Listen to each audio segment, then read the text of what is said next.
Hey everybody, welcome to the first ever episode of the Mic'd Up Podcast. Today, we have a very special guest here to set the record straight and let the truth be told. Let's get into it. Drive down the right field line. Is that going to stay fair? It is, and it's gone. Zaun hits his first home run of the year.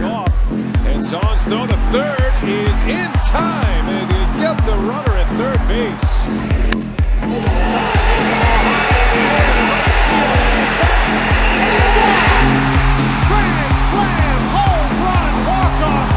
After 12 years as an analyst for the Toronto Blue Jays at Rogers Sportsnet, Gregg Zaun has been fired.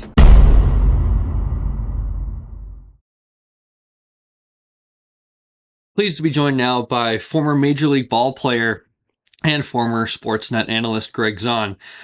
Greg, thanks for joining me today. My pleasure. So, for the viewers who don't know who you are, because I'm sure there are going to be a few, can you tell us a little bit about your backstory and how you became a ball player and then a baseball personality? Well, yeah, I grew up in Southern California, and my uncle played 24 years in the big leagues. His younger brother played 11 years in minor league ball. So baseball was kind of a family thing. Um, as was the case back when I was coming up, you played high school ball, you get scouted by major league ball clubs if you're any good, recruited by colleges, and all the above happened to me, and I got drafted by Baltimore out of high school, signed out of high school, and went through the minor league typical story and made my way to the big leagues in '95 and had a 16-year major league career and uh, ended up in Toronto in 2004 through 2008, best years of my career. And I made some friends and made some contacts. And from there, I ended up, when I retired a few years later, uh, they brought me back to do full-time analysis for the Blue Jays. And I ended up doing that for several years. So, before we get into that side of things, I got to ask more from a fan perspective, where was your favorite place to play? Pardon me, you broke up right there. Sorry. Oh, sorry. Yeah, from a fan perspective, I got to ask, where was your favorite place to play in the big leagues? Honestly, I love Toronto. The retractable dome just I don't know, it fascinated me from the very beginning. My first year in the big leagues was '95. My first road trip in the big leagues was to Toronto and Milwaukee. Hit my first major league home run in that stadium. Um, I love playing in Toronto. When I was younger, before all the nonsense that's going on there now started happening, it was my favorite place on earth. Toronto had this little bit of a European feel to it. The restaurants were amazing. The people were just different, a little bit different than Americans. Um, like I said, a little bit more European. Uh, and I just loved the fact that they could close the roof whenever they wanted to. I also liked the fact that, as a catcher, I had to play defense in the same environment that I always played defense in, but I got to hit on the AstroTurf, which is fun. Not fun for playing defense when you're an outfielder because it bangs up the body quite a bit. But for me, and being a catcher, I was like, hey, I don't know what you guys are complaining about. I'm in the dirt. So Toronto was always my favorite place to play. A chance to come and be a Blue Jay for 5 years, I was thrilled. That's amazing. And I mean, I grew up around Toronto and then the last few years moved out to Alberta for obvious reasons. Um, but before we even get into that side of things, what was the transition like when you went from being a ball player into a media personality? Kind of how did that work? Well, it was pretty smooth for me. The network hired me to do postseason analysis, and I was still playing. I was still a Blue Jay. I want to say so. Jamie Campbell and I partnered up for the playoffs and the World Series, and I did that for 5 years as an active player. It's one of those scenarios where if our team doesn't make the playoffs, will you keep coming and doing this? And I'm like, yeah. And I kind of took to it like a duck to water. It was not long after my first program that people were telling me, "Wow, you should do this when you retire." And I was like, I don't know, I probably want to coach and do something else. And was a pretty smooth transition. I had in 2009 had shoulder reconstruction in June, so was missing the rest of the season. I mean, I went to the All-Star game and did work with Sportsnet. Actually, got the holiday at the game, which was amazing. But I played for another year, um, and unfortunately, when I had you know an opportunity to go, uh, you know, figure out whether I wanted to play or not. And I went to San Diego with the Padres to do, out to spring training. And I just did, my heart wasn't in it anymore, but I had already established that relationship with Sportsnet. And they had told me, when you retire, you got a job here. Well, I retired in the middle of spring training and in a four, wrote the entire summer lineup, built a 30-minute pregame show around Jamie and I. And it was pretty quick and it was a pretty seamless transition. I mean, 4 days after I retired, I was in Toronto living in an apartment with my ex-wife. And I was like, hey, let's go. Like it was pretty quick, pretty easy. So now that we're into Sportsnet and your time there, obviously there were some things that came out towards the end of your time there that weren't exactly in your favor. How did that situation really happen? How did it unravel, and you know what led to you and Sportsnet calling it quits? Well, look, my ex-wife and I were having problems. We had just had a baby and the relationship was ish. But I'm not going to blame anybody but myself. Um, there were some women at the office who were attracted to me. They like to flirt, they like to play games. As you can imagine, in the world we live in with the technology that we live in, that happened. There was some behavior on both sides that was not appropriate for the workplace. Doesn't matter. And it was going on. I mean, we had three or at least three couples uh, that were working together in the newsroom, and they ended up getting married. But I was a married man at the time, and if you're playing little reindeer games and flirting around with people at the office, uh, it's just not a good idea. And I'm 7 or 8 years on the other side of this now. I should have been classier. I should have been more professional. I was feeling pretty bulletproof at the time. And I thought, you know what, these are consensual conversations. These are uh, conversations that in a lot of situations were initiated by my female coworkers. They were encouraged. I mean, we all hung out together away from the network. These people came to my homes. They partied with, my ex-wife and I, my friend group and and I just got out of control. I let the popularity and the celebrity get to my head, and I made a bunch of mistakes. Um, I definitely deserved to be disciplined. I don't think I deserved to have my life ruined over it. But you know what? Looking back, I look at the situation and I say to myself, you know what? God only gives you as much as you can handle. And most definitely somebody needed to be made an example of in order to sort of straighten everybody else out. And if I was that guy, I was that guy. As my life's been pretty tough since. It's been very difficult for me to find a job, al- impossible in television. I don't look like Michael Vick. I don't look like Martha Stewart. Right. They're both back on television after doing prison terms, and I got accused of being inappropriate in the workplace, and I'm still persona non grata. Uh, Even Major League Baseball, the game moved quite a bit since I left the playing field. Um, you have people running the game that never played the game. They don't value the experience of people like me the Right. way they used to. So difficult to find a job. As I said, did I deserve to be disciplined? Yes.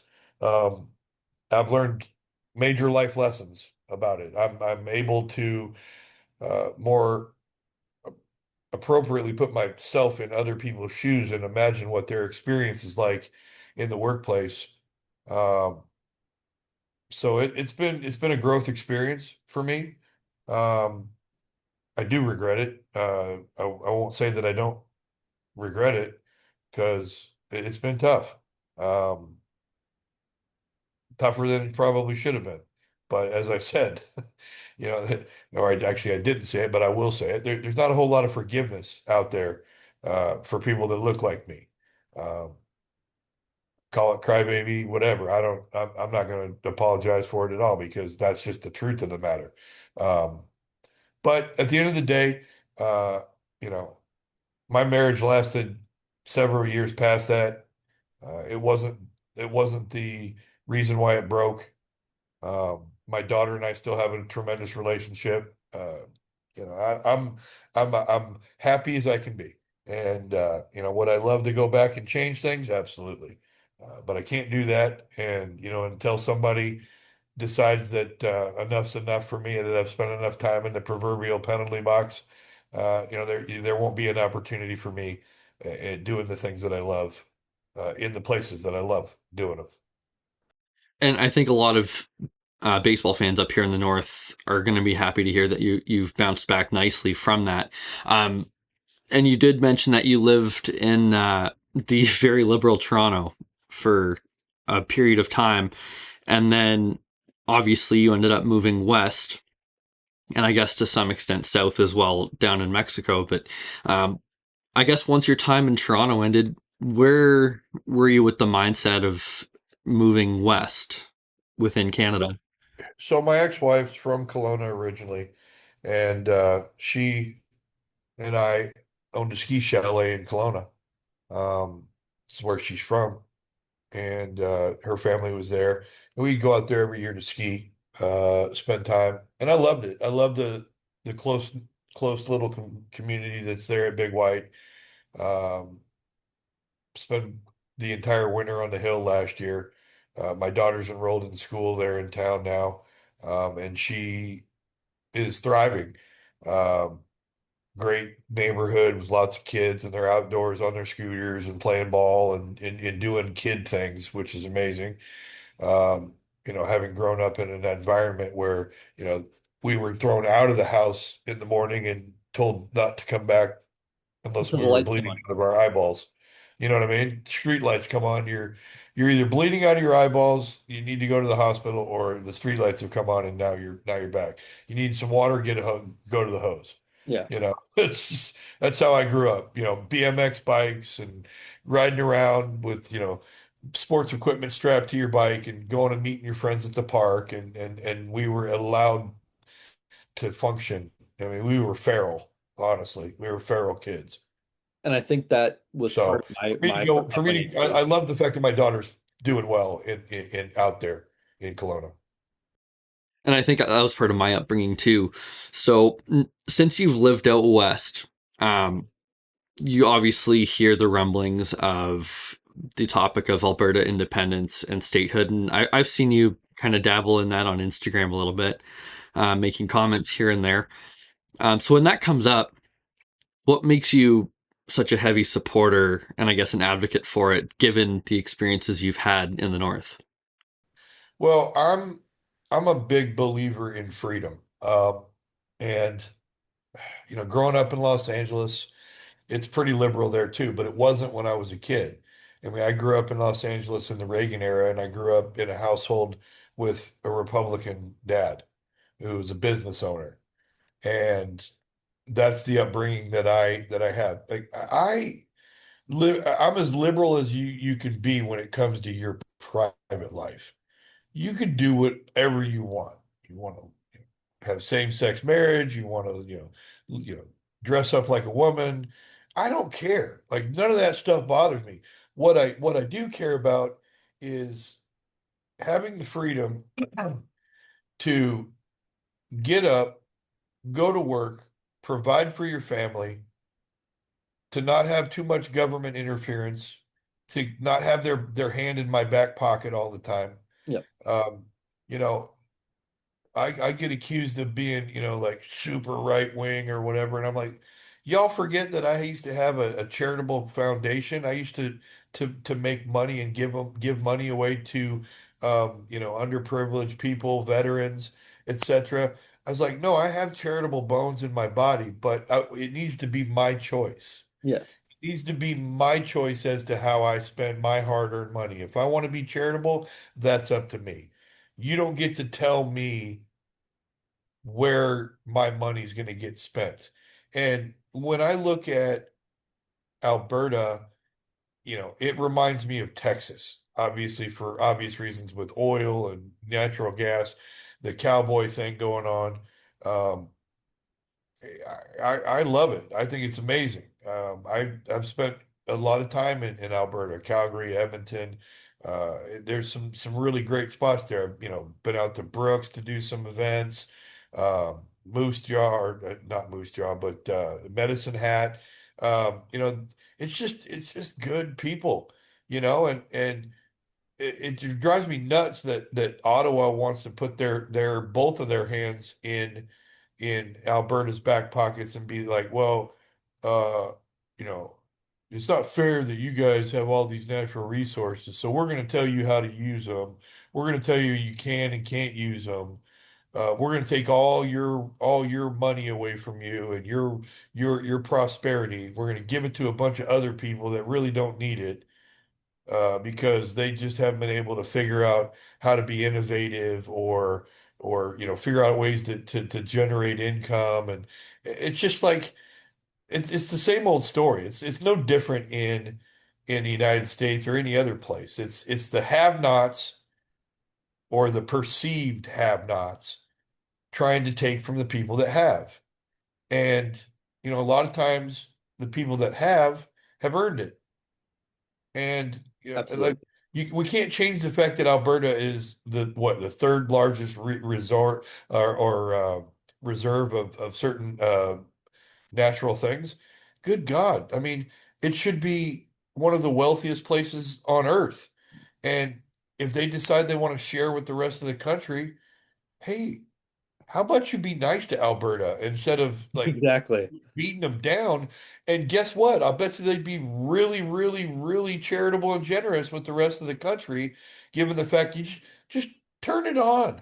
Just turn on your natural resources and allow yourself to be prosperous. Like, but why do you got to beat these people down? Why do you got to tell them, "Oh no, you guys your oil is dirty and we don't want it, but we want your money in the form of tax payments?" It's just insanity. And I mean, I have a pretty heavy hand in the statehood movement here and even in the independence movement. And there's always been talk of, well, what benefit does Alberta provide to the rest of the world? And it's like, well, hello, we have a lot of oil and a lot of very clean oil that I think the rest of the world could benefit from, and especially the United States. And even though President Donald Trump says we don't need your oil, it's like it's true, you don't need it, but you definitely want it. It's here for the taking, and that's kind of going into my next question. You know, if Alberta becomes the 51st state, why and when would you be moving here? Uh, well, even if it doesn't become the 51st state, and I'm not necessarily an advocate for that. I don't know enough about the situation, and I'm learning now because I don't want to sound like an idiot. I'm sure I'm going to catch a hell of a lot of blowback for putting my American nose into Canadian politics, but I live here, or I should say I live there in the wintertime. I pay taxes. I file tax returns in Canada, so I think I might have a little bit of a right to say something. You do. I immigrated to that country legally. Uh, I did everything I was supposed to do. And like I said, I pay my taxes. So yeah, I'm going to say something. I don't know. I don't know what the right answer is. I don't know if an independent Alberta as a sovereign nation is the right answer or becoming part of the United States. I'll have to do a deeper dive on that. But the one thing I do know is that I'd like to see people in Alberta realize the their ability to be healthy, happy, comfortable, uh, even wealthy, if it comes to that. And I look, I mean, granted, like I know enough about the situation to know that, a 51st statehood. Well, wouldn't it be amazing to travel with an American, be able to travel from Alberta to the United States without a passport? Wouldn't it be amazing to watch the gas prices plummet in both places and make life more affordable for the citizens, healthcare, etc. Like there's a lot of benefits to being the 51st state. And I know my liberal friends are probably cringing, getting ready to cancel me. But at the end of the day, what do the people of Alberta need? What do they deserve? What do they want? And at the end of the day, if Canada needs Alberta as badly as I think they do, why are they treating them like crap? Like why don't you figure something out here? There's a nice way to do things. It's like I just don't understand. And the other thing about it is I just don't understand how you've got all these amazing things that could be tapped in Alberta, and to me it belongs to them. Mhm. It's whether they want to share it with the rest of the world. That's up to them. If you want to be an Albertan, well then move there properly. Go buy a house, go put your kids in school, go do that thing, go pay taxes, go do all that stuff. Become an Albertan and share in the resources. If Exactly. not, maybe get your hand out of their pockets or figure out a way to play nice in the sandbox so everybody can benefit. And I mean that I think a lot of the perspective on the way Alberta is treated is in a way misunderstood by outside factors because they don't see how it affects us from the inside going outward.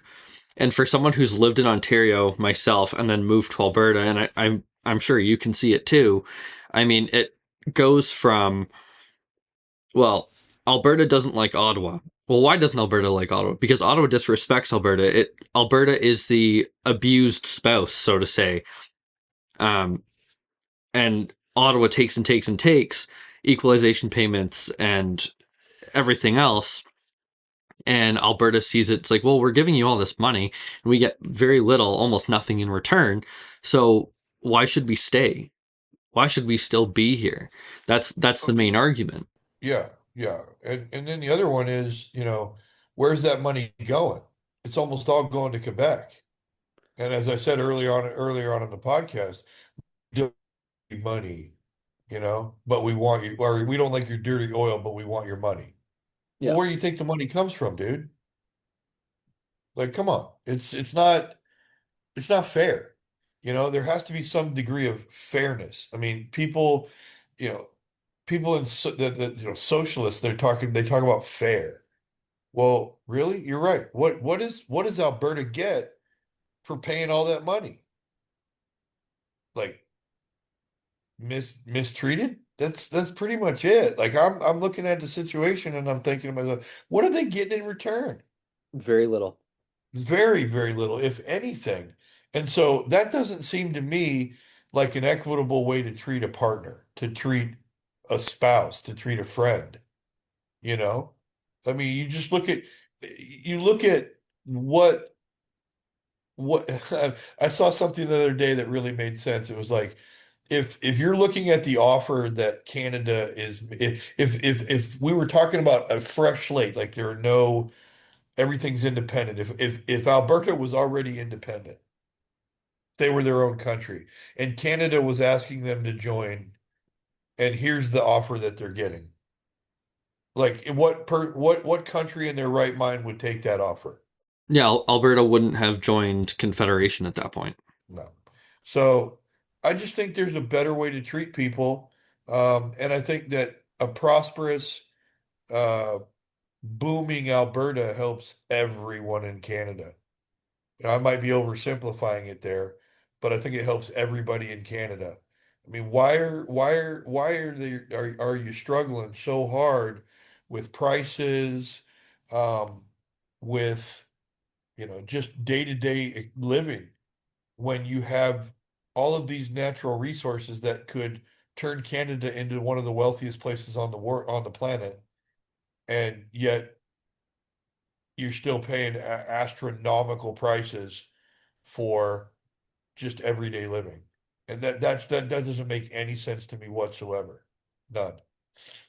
So then at this point, I guess I want to ask you, what's your message to Alberta and I guess to the rest of Canada that you think needs to be said? Well, the first message is can't we all just get along, Can we play nice? Um, you know, my message to the people in Alberta would be, hey, you know what? Stay strong. You guys got to do what you got to do. I am a very political person, especially when it comes to U.S. stuff. I would love to be more educated on what's going on here in Canada or there in Canada, and with this situation, I'm trying to learn as much as I can. Uh, but just from an outsider's perspective looking in, it just seems like there's a heck of a lot better way to do this. And and for me, I guess I might be oversimplifying it, but turn on the switch. Like you go get your natural resources, go sell them on the open market, and make money and make life better for everyone. It's like, well, we've got all these orange trees everywhere, all over the country, but we're not going to use them. We're going to buy orange juice from somewhere else, and we're going to make it really, really hard on people to have breakfast. It just doesn't make any sense, for me, it's like, what are you really asking for somebody? If you're just going to be abusive and take from somebody, that's a one-sided relationship. That's not being a good partner. When it comes to personal relationships, now more than ever with social media and all of these different, platforms, people are talking about, how to treat one another and how does this make you feel? Well, why don't we point that lens at this situation and say to ourselves, how does the treatment of Ottawa make Alberta feel? How does it make them feel? And what is Alberta actually feeling? Can Alberta make life better for everybody else in this country just by tapping the natural resources? 100% they can. But don't they deserve some benefits because they are basically driving the bus financially? Yeah, they do. So, I mean, I don't really have a message, but I'd like people to pump the brakes and take a look at the situation and say, why aren't we doing this? Right. Don't give me the environmental nonsense because the carbon footprint of Canada is already in the negative. There's just too many damn trees in Canada for there to even be a carbon problem. I know this. I know enough about that to know that, carbon footprint, carbon taxation, what a crock. That is a absolute scam because anybody that knows anything about science can go look at it. Heck, you can just ask Google AI assistant, what's Canada's footprint, carbon footprint? It's negative. Too many trees. Absolutely. And you mentioned relationships with friends and that. And before I ask you this question, I want to give a warning to our viewers here because it might be touchy for some people, and we're going to take it away from Alberta for a minute. Um, a lot of baseball fans know him as the other star in Toronto, as the star pitcher that you had a lot of fortunate time to be around. And unfortunately, he's passed away, and God rest his soul. But tell me about your time with Roy Halladay and how that went. Well, it was an interesting relationship. When I first got to Toronto, I was an outsider. I came from outside the organization, and it was probably an odd situation for those guys because they were a pretty young team. I mean, Carlos Delgado was still there, but when I came to Toronto, I pretty much instantly became the guy with the most service time on the team. And now I'm catching Roy Halladay. So typically the starting catcher is a default leader on the team, and then typically the guy with the most service time is a default leader on the team, and I was both at the same time. Right. And Roy he's an interesting character. Uh, the last place you'll ever find Roy was in front of his locker. If he was in front of his locker, he was changing clothes on his way to do something else. This guy was a full, 12-hour shift at the ballpark. He was always doing something, throwing a bullpen, working out, eating, watching video, but everything was baseball. So I remember catching Roy right when I got there in '04. And then I remember like the second start he and I ever worked together. He came, charging through the clubhouse on start day. He had a little bit of a different personality on the day that he pitched. Uh, I wouldn't call him warm and fuzzy when he wasn't pitching, but he was the opposite of warm and fuzzy on the day he started. And so he came charging through the clubhouse, and I said something to him, and he kind of grunted at me, and he kind of gave me this look of, how dare you speak to me? I'm getting ready to pitch. And Right. I was like, no, we're not going to wait. So I walked over to him and I said, listen, motherfucker, uh, I'm the guy calling the pitches tonight. I'm the guy catching the game. I go, and by the way, I've been in this game a long time, longer than you, and you will fucking respect me, or I'm going to start telling everybody what's coming. And that was our confrontational moment. And at that point, he was like, "Oh, I'm sorry. Like I just I get locked in when I'm pitching." And I said, "Yeah, fine, get locked in, but show me some fucking respect. Yep. I'm here for you. I'm trying to make you better. If I'm asking you questions about baseball, you don't look at me like I'm a some fucking intrusive asshole. Yeah. I'm not asking you to tell me about your, experience, playing video games or some non-baseball related shit that has nothing to do with what's going on tonight. We're talking about the game. So slow down on that whole, tough guy routine. Um, so that was the beginning of it. But the rest of my time with Roy, that was a day off for me. Mental day off for me. I didn't have to do too much thinking with Roy. Um, he did all of his preparation himself. He was the most prepared guy I've ever caught. Um, and so the only thing I had to do as a catcher was keep him from being predictable, Right. which he was. If you could separate yourself from the fact that you had to go up there and hit against him, if you just watched what he did, you could tell what he was trying to do immediately. He was very, very transparent, but he was that good. So, You spent quite a bit of time, and we had talked previously about some of the conversations that were had, but people are always going to look at, and I've even had friends ask me about it with Roy's passing. To me, and people are going to take this with calling me a conspiracy theorist, which is nothing new to me, but the timeline of the way things happened seemed a little bit odd to me. And again, maybe it's just me, but when he was brought back to Toronto as he was retiring, they had the whole, hero send off of bring him back. He throws out the first pitch. They retire his number. And not long after that, he passes from a plane crash. And that part wasn't what struck me. It was the alcohol that they supposedly reported. Is there anything that,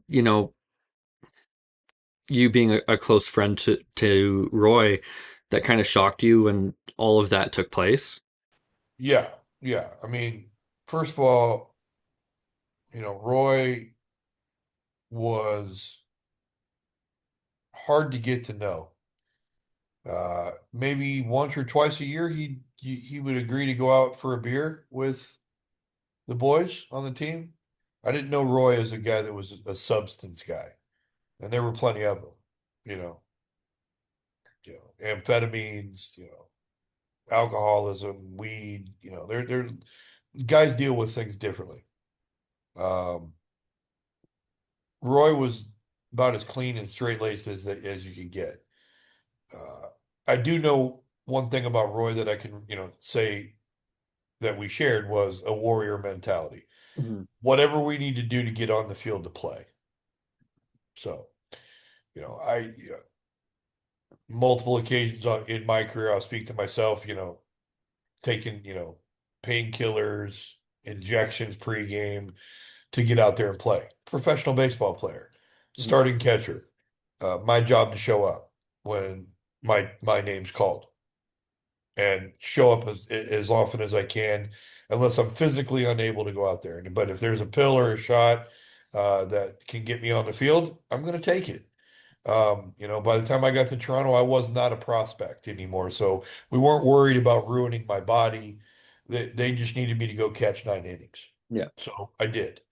Uh, I know Roy shared a similar mentality that, if it's my turn to pitch and I'm physically able, I'm going to do whatever I have to do to go out there and play. Yeah. He was very healthy when he was with the Blue Jays. So I never witnessed anything that raised any eyebrows on my end as far as like, wow, this guy's really maybe he's going overboard to get out there. I never saw that because he was very healthy. Now, fast forward to his death. Well, actually, back up. And I had a conversation with him. You know, I was in a hunting blind when I found out. I finished hunting for the day. I turned on my phone, getting ready to walk out of the woods, and my phone starts blowing up. And I got a message from Jamie Campbell telling me that Roy had died in a plane crash. And my immediate thought was that motherfucker. I told him when we were playing together to leave that plane shit alone because he was gonna fucking crash. And he did. And the only reason why I said that is because my Uncle Rick, he caught long time in the big leagues, but he was a New York Yankee and his best friend was Thurman Munson. And Thurman Munson had his own plane, flew his own plane. He died. He crashed. And I just told Royce, because, in past, I said, it's not like I'm some, clairvoyant or prognosticator or prognosticators. I was just like, you know what? Leave that plane flying to the professionals. Now, the kind of plane that he had, I was like, that's not even a plane. That's like a damn hang glider with a turbo engine on it. It's like, it didn't even look real. But when the toxicology report came out, that's when I was like, whoa, wait a minute. That's not the Roy I know. I mean, they found multiple substances in his system, and I thought to myself, this can't be real. This can't be the guy that I knew because you could barely get him to drink a beer, let alone take amphetamines, painkillers, and maybe I just didn't know the guy. And I certainly didn't know anything about the injuries that he sustained when he was with the Phillies. But I do know enough about Roy to know one of the most disciplined men I've ever been around in my entire life. So for me, you know, okay, even if I say to myself, yeah, the guy had back trouble, he was in pain, he was taking this drug and that drug to just basically function in life. Sorry, folks. Zoom was having issues and cutting us off. So, Greg, continue. You were coming out of your hunting blind when you found out about Roy. And just shocked and you know, like just devastated. I mean, it really messed me up pretty bad. It's just jarring, shocking.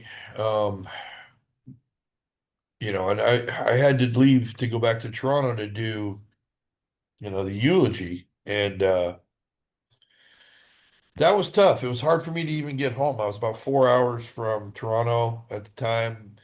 Had to pull over multiple times because I just was shaking and just a very weird reaction to that. Typically, I don't react to death at all. Um, but his really kind of messed me up because in my age and just actually a couple years younger than me and just, family. I know Brandy and the kids and it just hit really close to home. But I told him and I went through the whole spectrum of emotions, devastation, like upset, shocked, jarred, angry. Like I told you, motherfucker, not to fly that stupid plane. And then the toxicology thing came out, and I was listening to people comment about it. Them not knowing him, uh, not having any idea what it's like to go through a baseball season, physically, emotionally, you know, I'm not gonna lie, guys medicate. It's necessary. Uh, Especially when you're expected to be out there every day. The demands on our bodies and our minds are extreme. But Roy was a healthy person when I knew him, and you know, I didn't babysit him. I didn't know. I'm sure he took anti-inflammatory medication. I'm sure he probably, had the need for, a pain-killing injection once in a while. That's just part of the game. Um, and for me to listen to what they found in his system the day he died, especially at the hour of the day. Like he died in the morning, if I remember correctly. It wasn't like 5 p.m. I think it was like 11:30 or something in the morning when the plane crashed. So you're sitting there and you're like, he had all of that stuff in his system and it wasn't even noon yet. Like, I don't know. I felt like somebody made a mistake Yeah. and read the wrong toxicology report. Yeah. But then I never heard anything else about it. I didn't hear any rebuttals. There were no, unless I missed them completely, there were no, statements by Questions. Brandy or the family that to contradict any of the findings. So then I got to thinking, well, shit, his back must have been really messed up first when he hurt it in Philly. But then I got to thinking to myself also, this is one of the most disciplined guys, I've ever met. And I've had my problems with alcohol. I've been sober now for like 19 months, but I was disciplined enough 99% of the time to know better than to mix this with that and take it and then go get behind the wheel of a car, Yeah. let alone a plane. Like imagine how much time it took for him to prepare to even turn the engines on. It's not like you just reach into your pocket, unlock the car, get in and go. You got to file a flight plan. You got to do all this. There's all kinds of things that you got to do. Meanwhile, he's hopped up on alcohol, painkillers, amphetamines, whatever the heck. I mean, I think there were like three different things reported to have been in his system. And I'm thinking to myself, this doesn't smell right. Yeah. So, I'm a conspiracy theorist too, but I'm not going to be, it just doesn't make any sense that anybody would want to, see harm come to Roy Halladay. Like what, like I can imagine there'd be way more people wanting harm to come to me because I said something negative about JP Sebia 15 years ago. Right. Like Roy was quiet. He kept to himself. He played hard. I'm not going to say he was the most warm and fuzzy guy you'll ever meet with fans, but he wasn't a bad guy. Yeah. There shouldn't have been any reason for anybody to want to see harm come to this guy. So for me, it's just hard to accept that one of the most disciplined guys I've ever met in my entire life decided to jump into a plane one day all hopped up on a bunch of shit. Well, and that was kind of the shock for me too, because at the time I was still living in Toronto, and when I found out, at first I thought, well, during his career, I know he had battles with heat exhaustion some days on the really hot days, and then he had injuries when he was over in Philly. I thought, okay, maybe it was a heart issue, maybe it was this or that, maybe it was a random stroke, maybe it was just something Yeah. that happens. And they said plane crash. I'm going, okay, I didn't know he was a pilot, but okay, maybe he was in a plane. And then they said he was flying it, and I was like, since when is Roy a pilot? For one thing, I didn't know that, but obviously, you and his teammates knew that. But then when they said there was alcohol in his system, I'm going, no, mm-mm. Like, given the context of the way they reported, it's like I couldn't see that being the thing. Like, it seems very strange to me. Yeah, well, I know I know Brandy to be a very strong woman. I can't even imagine the hell this has put her and her family through. The boys, you know.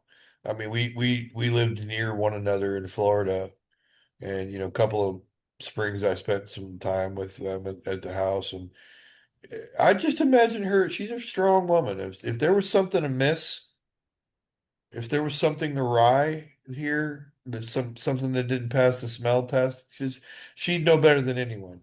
Right. I don't imagine she'd be keeping quiet. Right. So that's just not in her personality, I don't think. She's an alpha, Aries. Um, her birthday's the day after mine. So, and I know this because, I had been sober for 4 straight years until the 2009 birthday, where me and her and my ex-wife, who was the 16th, not my Canadian ex-wife, my second wife, yeah, not good at that. We all went out, three of us, for our birthday. And Frank Thomas was like, "Oh, I don't understand how you can do this." And so after 4 years of sobriety, I had a drink on my birthday, and then up until about 19 months ago, I'd been going steady. So roundabout way, I'm embellishing. But I know she's a strong woman. So if something wasn't right, I don't think there'd be anything stopping her from, you know, bringing any sort of discrepancies or anything to light. It's just hard. It's hard to accept. But then again, when we are talking about substances, the how they can grab a hold of you, Hmm. um, it's pretty amazing because they clearly grabbed a hold of one of the strongest willed people I know. Yeah. All right. Well, Greg, thank you so much for doing this today. We'll chat a bit more, obviously. Um, you're still down in Mexico coaching in the pro league down there, so good luck with the rest of the season, and hopefully our fans will have some light now. Yeah, I mean, just know that it's you got to be careful out there with the things you're putting in your body. I mean, these things they can get a hold of you. They got a hold of me. They clearly got a hold of him, and as far as Alberta goes, and their quest. Hey, fight the good fight, and keep going. You deserve all the happiness and prosperity that God has bestowed on you, and I'm definitely supporting them in their endeavors. So I'll probably be joining them as a neighbor pretty soon. And we look forward to it. Greg, thank you so much. Thank you to Gregg Zaun for joining us today. And folks, a reminder, we do have merch available as well. Go to the link in the description of this episode. We have hoodies, tees, mugs, you name it. Go grab some. It helps us keep this show running. We will see you very soon with episode 2. Cheers.